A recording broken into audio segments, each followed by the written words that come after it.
Welcome to the Banker Lamp. Please enjoy the video. You begin by verifying prerequisites and launching Live Translate now. On your Galaxy S24, make sure system updates are installed, then enable Live Translate under Language and Input. Once enabled, open the phone app in place or receive the call you want translated. Grant microphone and call recording permissions the first time. You do this because Live Translate needs live audio access and the latest speech models. Without updates, the translations may be delayed or inaccurate. Now that permissions and settings are active, once on the call screen, tap the Live Translate icon in the in-call toolbar to start translating immediately. Choose the source language the other person speaks and your target language. If dialect options appear, pick the closest match to improve accuracy.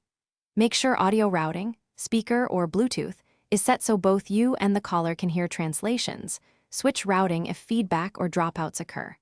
Live Translate processes speech on device where possible for speed, so choosing correct languages and audio routing reduces recognition errors and lag.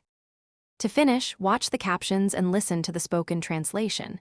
If you notice misrecognition, tap pause, correct language settings, or ask the other person to speak clearly and at normal volume. End Live Translate before hanging up so the session closes cleanly and temporary data clears. If translation quality is poor, restart the feature, switch to speakerphone or a wired headset, and check for model updates in settings. These steps fix most audio or model-related issues quickly and restore reliable translations. Thanks for watching. If this was helpful, leave a like and consider subscribing. See you next time.